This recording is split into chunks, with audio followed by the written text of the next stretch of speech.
Bonjour et bienvenue dans cette 10e vidéo de la série Python spécial Machine Learning.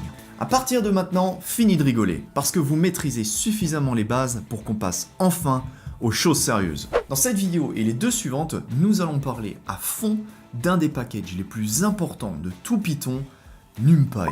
Au cœur de ce package, on trouve un objet extrêmement puissant, performant et utile en machine learning, en deep learning et en data science, c'est le tableau à n dimensions, ce qu'on appelle en anglais ND Array. C'est notamment avec ce genre de tableau qu'on fera passer toutes les données dans nos modèles de machine learning et de data science afin d'entraîner notre intelligence artificielle.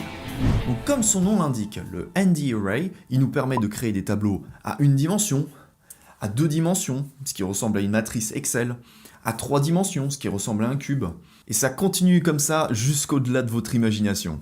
Quand on parle de tableau à une dimension, en fin de compte, ça ressemble à une liste. D'autant plus que le tableau NumPy est comparable à une séquence. On a des index avec l'index 0, l'index 1, l'index 2, etc., etc. Sauf que la différence avec une liste, c'est que le tableau NumPy est beaucoup, mais alors beaucoup plus puissant.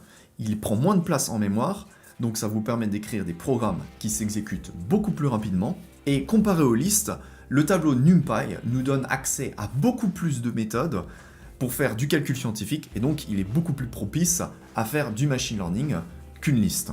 Nous, en machine learning et en data science, on travaillera le plus souvent avec des tableaux à deux dimensions. Vous pourriez comparer ça à un tableau Excel, dans lequel les différentes lignes du tableau sont les exemples de votre dataset, et les différentes colonnes du tableau sont les variables, les features et la target variable. Autre chose qu'on peut faire avec un tableau à deux dimensions, c'est de stocker les pixels d'une image. Vu qu'une image est en deux dimensions, eh bien, dans chaque case de notre tableau, on peut stocker la valeur du pixel allant de 0 à 255, le plus souvent. 0 indiquant une couleur noire et 255 indiquant le blanc. Par exemple, cette image nous donnerait un tableau NumPy dans lequel on aurait environ 800 lignes et 1000 et quelques colonnes. Cette même image, si on la prend en couleur, alors on peut décomposer cette image en trois couches de couleurs, vert, bleu et rouge. Et c'est alors qu'on va commencer à utiliser des tableaux avec trois dimensions. Parce que sur chaque couche vert, bleu et rouge, on aura une valeur de pixels différente, et c'est lorsqu'on assemble ces trois couches ensemble qu'on obtient la couleur finale pour chaque pixel. Donc le tableau à n dimensions qui nous vient de NumPy est un objet, et comme tous les objets, il a des méthodes et des attributs. Des attributs, il y en a beaucoup, mais les plus importants, ceux qu'on utilise le plus souvent en machine learning et en data science, c'est l'attribut shape. Cet attribut nous permet de voir quelle est la forme de notre tableau, c'est-à-dire combien il y a de lignes, combien il y a de colonnes, quelle est sa profondeur dans le cas où c'est un tableau à trois dimensions, etc. Par exemple, si on considère un premier tableau à une dimension, alors il y a déjà un premier attribut qui est ndim, et cet attribut sera égal à 1, puisqu'on a une seule dimension. Ensuite, l'attribut shape de ce tableau sera de 2, puisqu'on a deux éléments dans cette colonne. Maintenant, si on prend un tableau à deux dimensions, alors l'attribut ndim est égal à 2, et pour ce tableau, l'attribut shape est égal à 2,3, parce qu'on a deux lignes et trois colonnes. Enfin, si on prend ce tableau à trois dimensions, eh bien ndim est égal à 3, et shape est égal à 2,3,2. Et j'espère que vous l'avez remarqué, l'attribut shape nous donne un tuple. C'est une information que pas mal de développeurs oublient de temps à autre. Ça veut dire deux choses. La première, c'est que c'est une séquence. Ça veut dire qu'on peut accéder aux différentes valeurs du tuple en indiquant les index. Donc bien souvent, quand on travaillera avec un tableau NumPy, si on veut accéder au nombre de lignes de ce tableau, eh bien on écrira shape entre crochets 0. Et si à l'inverse, on veut accéder au nombre de colonnes, eh bien on écrira shape entre crochets 1.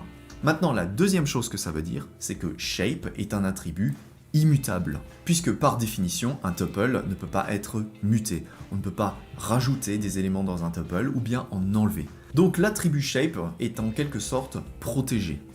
Maintenant, dans cette vidéo, on va faire le tour des différents constructeurs qui nous permettent de créer certains de ces tableaux. Je vais vous montrer comment créer différents types de tableaux avec différentes dimensions.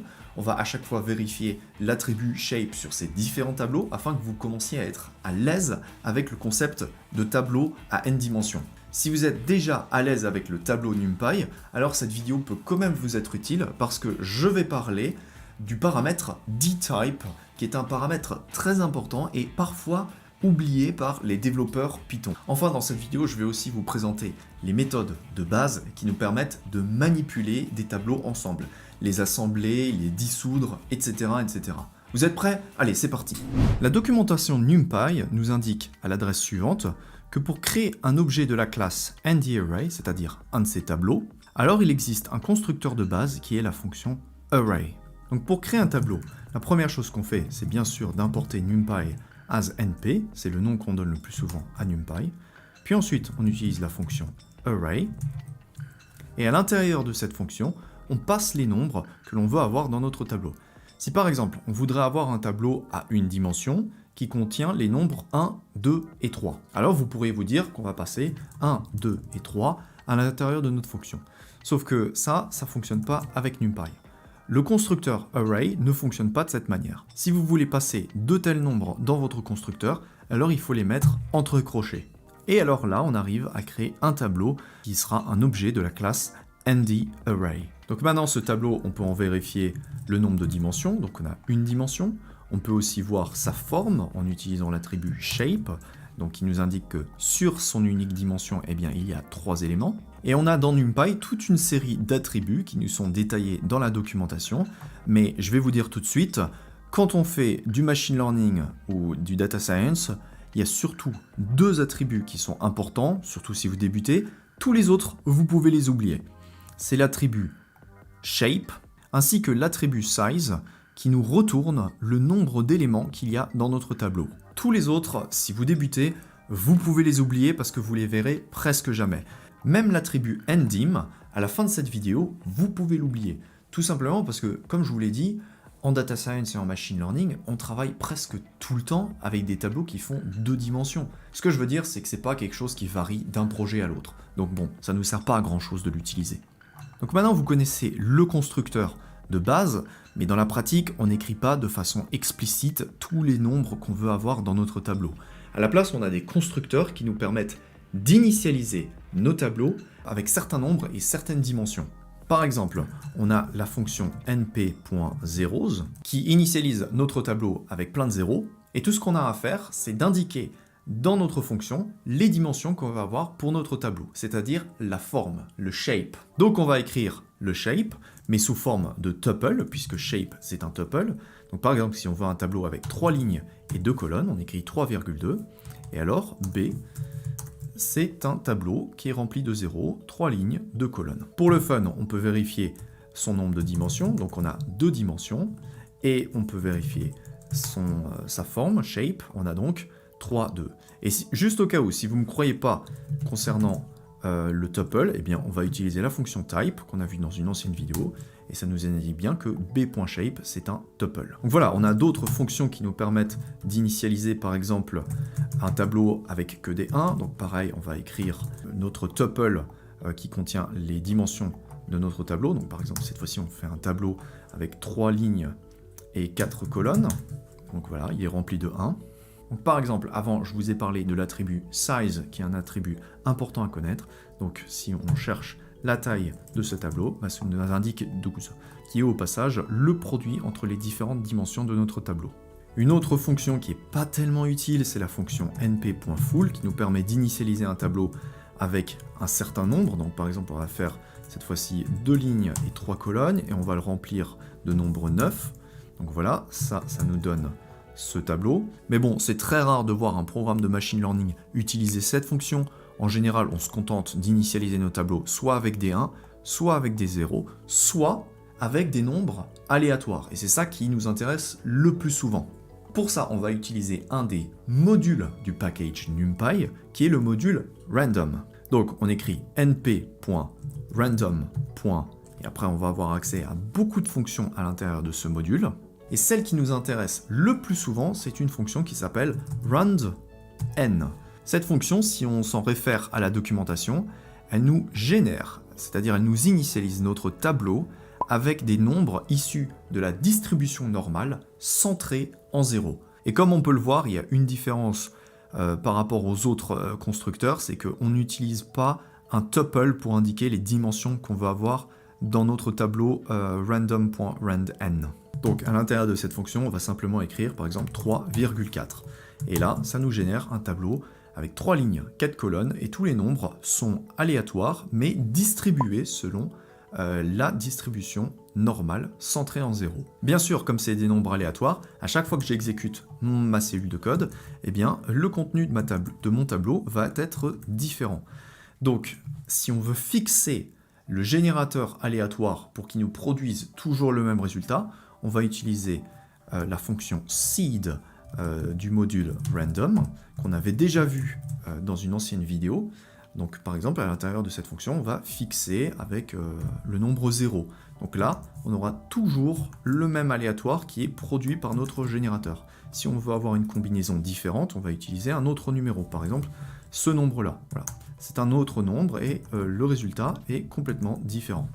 Sinon, dans ce module random, eh ben, on va retrouver un petit peu tout ce qu'on avait déjà dans le module random de Python, c'est-à-dire la fonction sample, la fonction choice, on va avoir une fonction shuffle qui va nous être très utile si on veut mélanger notre tableau NumPy, mais bon, on va pas en parler dans cette vidéo. Sinon, des générateurs de nombres aléatoires, il y en a d'autres que le générateur random n, il y a aussi par exemple le générateur random round. Mais bon, oubliez-le tout de suite, c'est pas utile de le connaître. Celui qu'on utilise le plus souvent en machine learning et en data science, c'est random n. Parce que les distributions normales, on aime ça en statistique. Donc voilà, on a fait à peu près le tour de tous les générateurs qui existent. Maintenant, il y a encore un autre générateur qui est le générateur I, qui nous permet de créer une matrice identité. Mais bon, on ne se sert pas tellement de matrice identité en machine learning ou en deep learning. Mais bon, comme ça, vous êtes au courant, pour créer une matrice identité, eh bien, on entre le nombre d'éléments qu'on va avoir sur la diagonale avec la fonction I, et ça nous retourne une matrice identité. Sinon, pour finir sur les constructeurs, il y a encore deux constructeurs intéressants, surtout quand on crée des graphes avec Matplotlib. C'est le constructeur linspace et le constructeur arrange.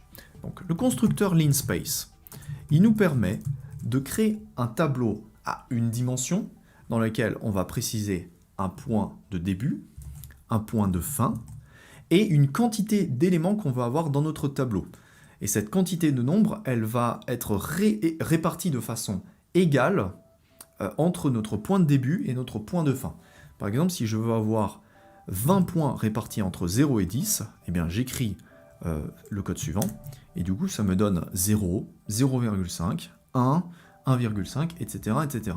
La fonction nparrange, quant à elle, elle fonctionne un peu de façon différente. Cette fonction, pareil, on lui entre un point de début et un point de fin, mais on va indiquer non pas le nombre d'éléments qu'on va avoir dans notre tableau, mais le pas qu'on désire avoir entre chacun des éléments de 0 jusqu'à 10. Par exemple, si je veux créer un tableau dans lequel le pas est de 1, eh bien ça va me donner 0, 1, 2, 3, 4, 5, 6, 7, 8, 9. Si je veux créer un tableau dans lequel le pas est de 0,5, alors ça me crée 0, 0,5, 1, 1,5, etc., etc. Donc voilà pour les principaux constructeurs qui sont réellement utiles quand on veut initialiser des tableaux NumPy en machine learning, en deep learning et en data science. Maintenant, je vais parler de quelque chose de plus complexe, plus avancé, mais de très important et que malheureusement, beaucoup de débutants ignorent complètement. Dans NumPy, quand on crée un tableau, on peut choisir quel type de données on veut avoir dans ce tableau. Et ça, on peut le faire grâce au paramètre dtype, qui signifie datatype. Des types de données dans NumPy, on en a beaucoup. Et en plus de choisir si on veut un type integer ou un type float, on peut aussi choisir le nombre de bits que doit occuper nos valeurs sur la mémoire de notre ordinateur. Par exemple, on peut choisir de créer des nombres entiers qui occuperont 8 bits de notre mémoire, ou bien un integer qui comprend 16 bits de notre mémoire, ou bien 32 bits, ou bien 64 bits. Plus on augmente le nombre de bits que peuvent occuper nos données sur notre ordinateur, meilleure sera la précision de notre programme et plus performant sera notre programme. En revanche, on aura un programme qui s'exécutera beaucoup plus lentement. Donc il y a deux choses à savoir. La première, c'est quel que soit le constructeur de tableau que vous choisissez, linspace, arrange, ou bien full, ou bien ones, etc., vous pouvez, dans votre constructeur, préciser le type de données que vous voulez avoir grâce au paramètre dtype. Ensuite, si vous choisissez un type de données qui occupe beaucoup de place sur votre mémoire, par exemple float 64, eh bien vous aurez une grande précision dans les nombres que vous obtenez. Cependant, votre programme sera lent à l'exécution. Si à l'inverse, vous optez pour un type plus léger en mémoire, par exemple float 16, donc dans lequel chaque élément n'occupe que 16 bits sur votre mémoire, alors vous aurez des nombres moins précis, mais votre programme sera plus rapide à l'exécution. Donc vous pourrez potentiellement entraîner des modèles plus rapidement. Donc voilà, ça c'est une information très importante à connaître. Maintenant, dans la pratique, on utilise très souvent le data type qui nous est généré par défaut et qui est adapté à notre tableau NumPy. Mais bon, lorsque vous voulez vraiment construire des codes puissants et performants, il faut des fois manipuler un petit peu le type de données que l'on a dans notre tableau. Voilà, pour finir cette vidéo, on va faire le tour des différentes méthodes qui nous permettent de manipuler des tableaux. Par exemple, redimensionner des tableaux, assembler des tableaux ensemble, diviser un tableau en deux, etc. etc.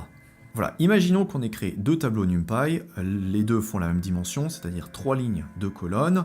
Une première action qu'on peut faire sur ces tableaux, c'est les assembler, soit de façon verticale, soit de façon horizontale. Pour ça, il existe les méthodes hashstack et vstack, qui veulent dire horizontal stack et vertical stack. Par exemple, si on utilise la méthode horizontal stack sur notre tableau A et notre tableau B, eh bien ça nous donne un tableau dans lequel les deux tableaux sont collés de façon horizontale. Ce nouveau tableau, si je l'enregistre sous un nom C, après je peux en vérifier par exemple les dimensions, donc on a un tableau de dimension 3, 4, c'est-à-dire que c'est seulement les colonnes qui sont collées les unes aux autres, on a plus de colonnes qu'avant. A l'inverse, la méthode vstack, eh bien, elle nous colle ces deux tableaux de façon verticale. Donc, si j'écris A et B, cette fois-ci, j'ai d'abord le tableau A qui est écrit dans mon tableau, puis ensuite, il est collé par le bas avec le tableau B. Et donc, le résultat de cette opération, ça nous donne un tableau dont les dimensions sont 6, 2. Donc, ces méthodes peuvent être utiles. Par exemple, si vous faites des régressions avec NumPy, et que vous voulez ajouter dans votre matrice une colonne de billets, eh bien vous utiliserez par exemple la méthode hashstack, dans laquelle vous ferez passer votre matrice ainsi que la colonne de billets. Au passage, il existe une autre méthode qui nous permet d'obtenir exactement le même résultat, c'est la méthode concatenate. Avec cette méthode, on fait de la même manière passer notre tableau A et notre tableau B, puis ensuite, on va désigner un axe sur lequel on veut faire notre assemblage. Par exemple, si on définit l'axe d'assemblage comme étant l'axe 0, eh bien alors on va faire la même opération que vstack. Et si à l'inverse, on fait l'assemblage selon l'axe 1, alors on va obtenir le même résultat qu'avec hashstack. Ce que je vous conseille pour faciliter votre apprentissage, c'est de retenir une méthode sur les deux. Pas besoin de connaître les deux. Soit vous retenez hashstack, vstack, soit vous retenez concatenate. Personnellement, je pencherai plus pour concatenate pour deux raisons. La première, c'est que si vous passez à des tableaux en 3 dimensions, et bien là, il vous suffit de passer à axis égale 2. Or, ni hashstack ni vstack ne nous permet de passer à axis égale 2. Et la deuxième raison, c'est que si vous vous efforcez de travailler avec la méthode concatenate, alors vous développerez une meilleure compréhension du fonctionnement des axes dans les tableaux NumPy. Et c'est ça qui peut être un petit peu perturbant pour les débutants et même les professionnels. Maintenant, je vais vous parler d'une méthode extrêmement importante, c'est la méthode Reshape.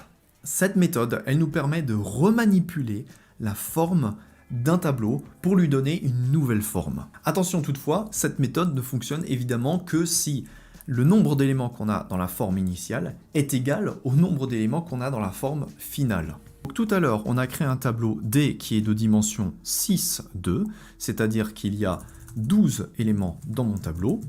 Eh bien, si on veut, on peut redimensionner ce tableau avec les dimensions 3, 4. Du coup, 3 fois 4 est égal à 12 également. Donc pour ça, on va faire D égale D.reshape et on va écrire 3,4. Et bien entendu, on écrit 3 et 4 dans un tuple, vu que shape doit être un tuple. Donc si maintenant on observe D, eh bien on a 0, 0, 0 jusqu'au milieu de notre tableau, et puis ensuite on a 1, 1, 1, 1.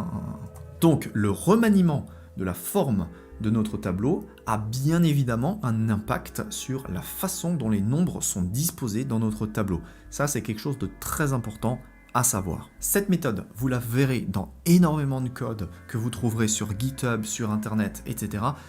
Elle nous est très utile en particulier lorsqu'on crée un tableau à une dimension. Par exemple, si je crée un tableau A égale NP array 1, 2, 3, eh bien, vous aurez remarqué avant que la forme de mon tableau, elle est de 3, virgule, et après, il n'y a rien marqué.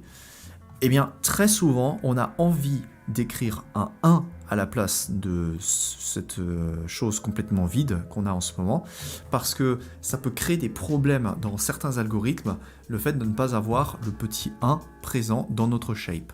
Donc on écrira A égale A.reshape, à l'intérieur duquel, plutôt que de simplement écrire 3,1, on écrira A.shape 0, puisque rappelez-vous que shape est un tuple, donc on peut accéder à ces différents éléments grâce à l'indexing. Donc on va choisir l'index 0, ce qui nous retourne 3. Et donc ça, si on vérifie la dimension de A après avoir redimensionné le tableau, on obtient bien A qui est de dimension 3,1. Donc parfois, cette méthode reshape est vitale lorsqu'on fait du calcul matriciel, qu'on fait des sommes sur certains axes de nos tableaux. Si on n'a pas le petit 1 qui est présent dans notre shape, ça peut créer des problèmes. A l'inverse, il existe certaines situations dans lesquelles avoir un tableau à une dimension dans lequel le nombre 1 est présent peut créer des problèmes pour notre code, notamment lorsqu'on veut créer des graphiques, observer une photo à l'écran, eh bien il vaut mieux avoir le 1 qui saute, c'est-à-dire retourner à la dimension 3, rien du tout. Et pour ça, il y a une autre méthode qui existe, c'est la méthode squeeze. Donc elle peut aussi être utile. Donc si maintenant j'écris A égale A.squeeze, alors ça nous retourne à nouveau notre tableau A dans lequel le 1 a été remplacé par rien du tout. Donc la méthode squeeze, elle a pour effet de squeeze, c'est-à-dire de faire disparaître toutes les dimensions dans lesquelles on a simplement un 1. Pour finir cette vidéo, une dernière chose qu'on est parfois amené à faire, c'est utiliser une méthode qui s'appelle Ravel. Pour finir cette vidéo, je vais vous montrer une dernière méthode qui est parfois très utile, c'est la méthode Ravel. Cette méthode, elle permet, comme on dit, d'aplatir un tableau à une seule dimension. Par exemple, là, on avait le tableau D dans lequel on a 3 lignes et 4 colonnes. Et bien, en utilisant Ravel, eh bien, ce tableau va afficher les éléments 0, 0, 0, 0, 1, 1, 1, 1, 1, 1, mais sur une seule dimension. Donc, on obtient le tableau suivant. Si on veut en vérifier les dimensions, pas de problème, on utilise .shape, et donc on obtient 12, rien du tout. Cette méthode, elle aussi, peut être utile dans certains cas de figure. Vous les rencontrerez avec le temps en travaillant avec scikit-learn et avec NumPy et en créant des algorithmes de machine learning. Maintenant, l'exercice pour cette vidéo, ça serait de créer une fonction initialisation qui prendrait comme argument m et n, où m c'est le nombre de lignes et n c'est le nombre de colonnes, qu'il vous faut pour créer une matrice aléatoire de dimension m fois n plus 1. Où on aurait une colonne biais, c'est-à-dire une colonne remplie de 1, tout à droite de la matrice.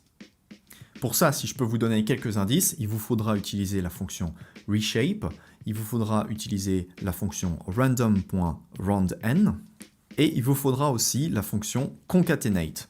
Voilà, je vous souhaite bon courage pour cet exercice, et comme d'habitude, je vous donnerai la réponse dans la prochaine vidéo. Voilà, c'est la fin de cette vidéo. Merci de me dire en commentaire si cette vidéo vous a plu, si vous avez appris des choses sur le tableau NumPy. Si vous avez des questions, n'hésitez pas à les partager en commentaire. Comme vous le savez, je réponds à tous les commentaires. Si vous connaissez quelqu'un dans votre entourage qui fait du machine learning, alors n'hésitez pas à partager cette vidéo avec lui. En attendant, si cette vidéo vous a plu, merci de vous abonner et je vous dis à très vite pour la prochaine vidéo.